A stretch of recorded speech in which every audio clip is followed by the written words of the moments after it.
We're on video 5 now, and before I go on to what happened when the school cut the child's hair, I'd like to go back to in the paediatric history. When it was first discovered that the child seemed to have been abused, it was reported to the police, we remember, and they took over a week to have the child examined by a doctor that they claimed to be a paediatrician, but through the name and I searched records, it shows that he's just a general GP. He was actually the GP for the mother throughout her life. He examined the child, and apparently he wrote in his report that there was no abnormalities. But the child was still complaining of pain, and the skin continued to stay discoloured.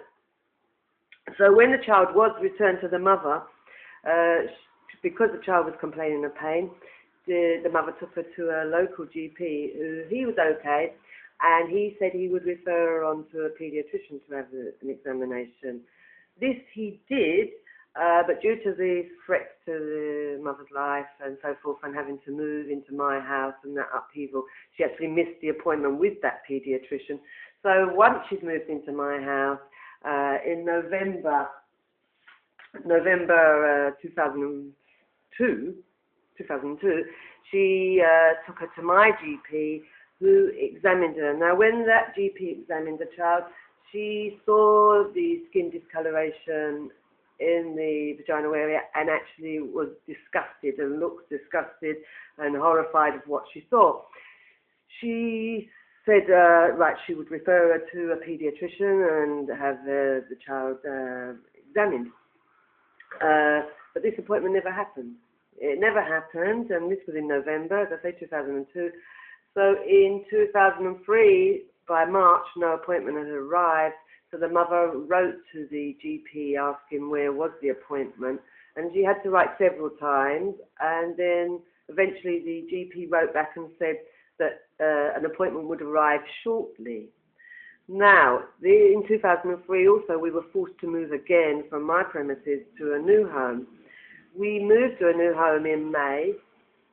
The paediatric examination was for June, which we attended. When we attended, the doctor had strange ways of examining, if we call it strange. He put his hands up the child's T-shirt and started tickling her chest area. And when the mother objected, he said, no, he was just checking her heart. He then examined the child just by looking at the area, and on observation said, oh, she needs to be examined by a paediatrician. We sat down with him. He wrote in his notes she had hypopigmentation, and he said she needs to be, as I say, examined by a paediatrician, to which I responded, but I thought you was a paediatrician. And he said, yes, but she needs a paediatrician that specialises in examining sexual abuse. So we accepted this. He then told us, oh, the police and social services may be involved, and would we be prepared for that? And we said yes. After this, I was a bit perplexed by this, that he's a paediatrician, but he can't examine the child. And I phoned the medical council and asked, was there a specialist in examining for sexual abuse? And they said, no, there was no such profession. After this appointment in our new house is when the police came regarding me going to get the lollies, and the social services came in the back of that, and then the child started school in September. Still no appointment came for the paediatric examination. Then in October, after the haircutting incident that we had to take the child out of the school, the police came, well, it was a sergeant with a social worker asking questions of what the mother had said about the paedophile ring, but she said she would need a lawyer. After this visit from police, an appointment came for the child. But the appointment was not for a paediatrician. There was no mention of paediatrician on the appointment. It said that she had an appointment for a neuro department. So we felt, no, the child doesn't need neuro examination, and there was no indication that this was a paediatrician. So the mother wrote back to the original paediatrician and said, you know, I think you've referred us to the wrong place, so could you please refer us to the right one? No appointment came for another paediatrician, and in December we managed to find a lawyer that would take on the case. The next day, the social services called an initial case conference. No explanation of why they were calling the conference, and so we had the lawyer so mother was willing to answer any questions, put together a statement explaining the whole case history regarding the child to submit to that initial case conference, because we wasn't aware of what the case conference was being held for, and we knew that the boroughs hadn't examined the child properly, and therefore they may not have written correct notes in their files that were passed on to this new borough opening up this case. We knew there was a lack of interest in what the child was claiming regarding the abuse, and we also, in that statement, mother added the issues of black magic possibly being involved because of the chain around the child's waist and the cutting of hair and nails that was continuing to happen. We considered that maybe after seeing the statement and understanding the case that the child might get an examination, but at the case conference they made it quite clear that this wasn't going to be the case. They claimed that the child had been examined twice already by paediatricians, and they wasn't prepared to have the child examined anymore because they felt to examine the child would be too intrusive. Regarding the paediatrician that had examined her earlier that year, who did state that in his notes that there was hyperpigmentation, they had no record of this doctor's examination appointment, and apparently the child's medical files hadn't been passed on to our new doctor in our new borough, so they couldn't check anything. Even with a lawyer present at this case conference, they seemed to not be listening to what we were saying. The words were just going over their head, and they claimed that they felt the children may be at risk of emotional abuse from us because of what we were claiming, and so they felt that on them grounds they would put the children on the register for being at risk of emotional abuse. There was only one professional present that actually objected and said no, she didn't feel that they had met the threshold, and this was a black police officer. But she said that she would agree to putting them on the register in the interest of working together, which was a policy that was put together at the time for all professionals to work together in the interest of the child. On leaving that conference, the police officer turned to us and said, oh, if there's any more issues around black magic, please let us know, and grinned nicely. The chair said that if we disagreed with the decision made at that conference, that we could actually appeal the decision. So this is what the mother did, and she wrote and appealed, but swiftly they wrote back and said no, they felt that the threshold had been reached, and so that was the end of the appeal. So it was obvious that we wasn't actually going to see any justice here, and therefore had to view what else could be done to bring attention to this injustice that was going on. The mother wrote to the Police Complaints Authority stating that social services and police were not really taking an interest in this case, and explaining the whole case really of what had happened and how professionals were behaving, and asking for them to do something about it. I also saw it as, well, I don't really know who else to tell what is going on, so I actually wrote a 3-page letter typed to Tony Blair, and I CC'd it to David Blunkett, who was the Home Office, I can't remember all the descriptions, and also I wrote to MI5. The CC'd the same letter. It detailed everything of the case and how professionals were not behaving professional, and we awaited the response. 2004 came, January 2004, and the responses started coming in from the letters sent out. Tony Blair had someone write back to me saying that even though my letter was 3 pages long, his letter was a 1-page, tiny little letter, saying it had been carefully noted. I don't really know what that's meant to mean, carefully noted. The Home Office, they wrote a 2-page letter back, quite a long letter, but in it, they didn't really relate to the issues that I'd written about. They just picked up on the phone tapping that I mentioned to the police when they knocked regarding the lollies. They stated the legal regulations allowed around interception, and that if anyone was aggrieved by this, they should complain to the Investigatory Powers Tribunal. MI5 wrote back and said the security service is responsible for protecting UK national security and is therefore unable to assist or be of assistance, blah, blah, blah. And if I believe that my communications was being illegally intercepted, that I may wish to contact my local police or write to the Investigatory Powers Tribunal at blah, blah, blah, which I did. The letter that the mother sent to the Police Complaints Authority, well, that went round the houses. She received a letter back saying that it's been sent to the Serious Crime Squad, and then a letter saying that the commander for the county that we lived in would be contacting her soon. And then she received a letter from the local inspector at the local police station asking could she come in and see them, please. This she did. Before she went, she actually thought, right, well, she's going to be asked questions on why she said about the paedophile ring, so forth.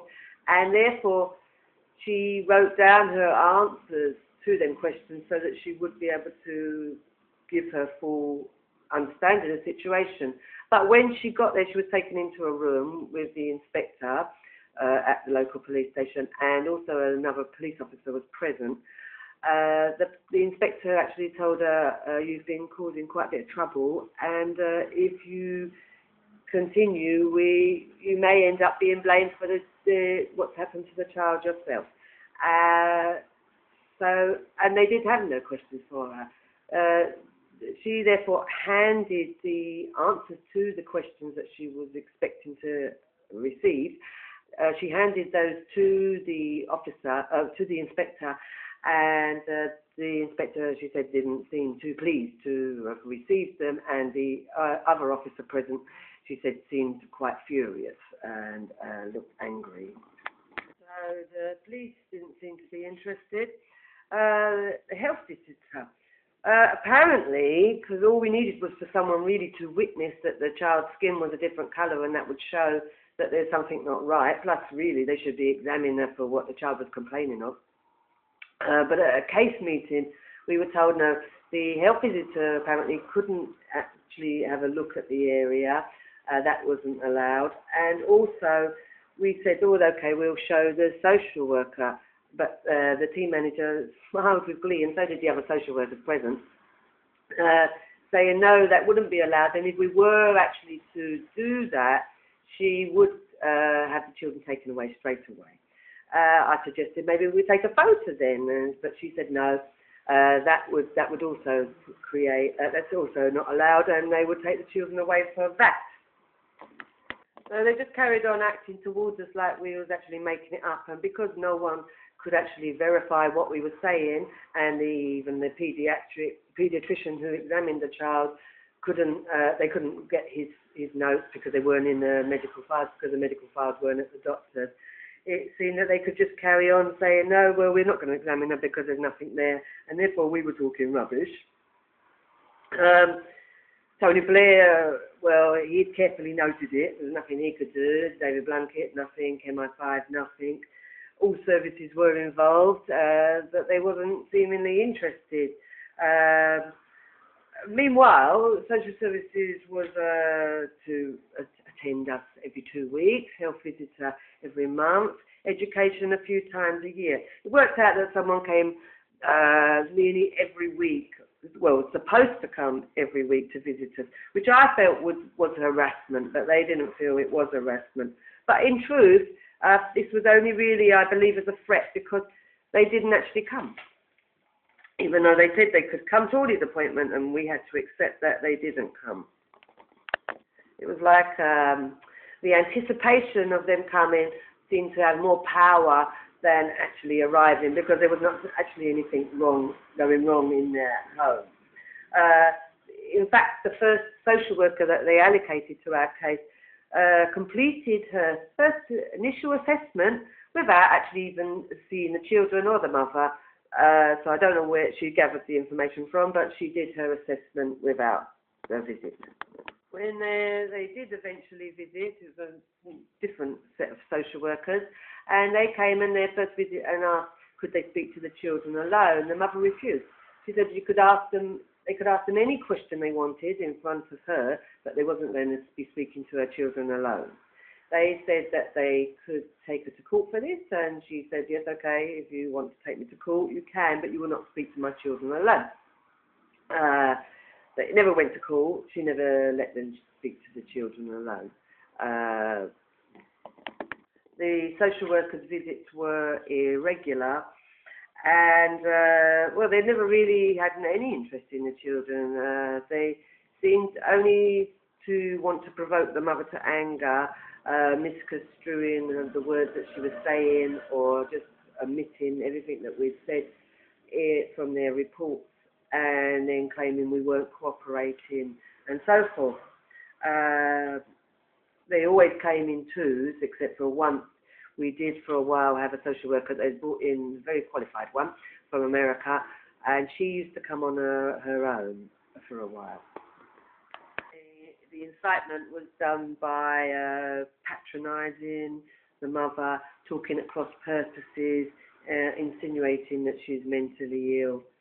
The health visitor had no interest in the child regarding the abuse, dismissing it as made up, and never asked the child about it.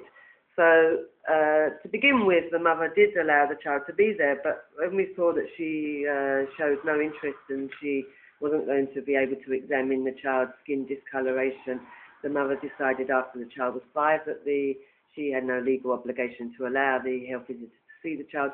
So I used to take the child out, and the health visitor just came to visit the little boy. The health visitor again was like, oh, we could take this into a court. The mother said, okay, take it into a court, but I don't believe it's your legal right.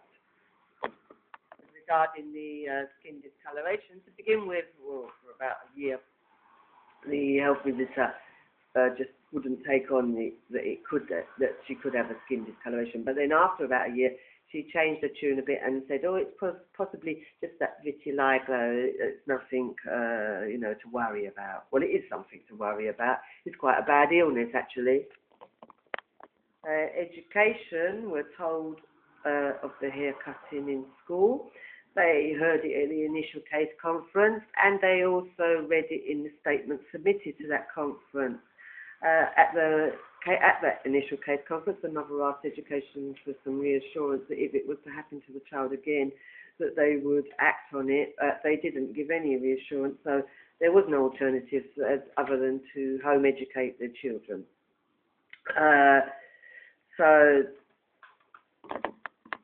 The education decided that they would have to do home visits to the children.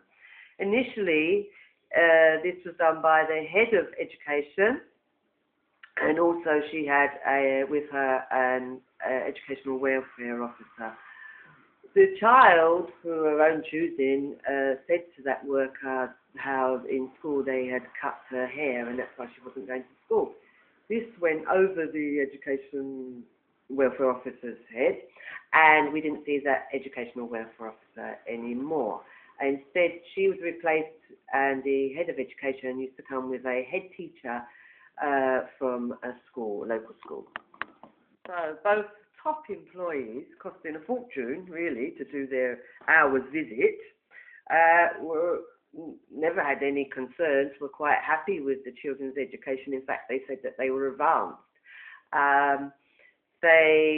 Although they never took on the issue of the hair cutting, they had no interest in that, never discussed it. They did threaten court if the children didn't socialise enough. But then after that, stopped asking about their social activities.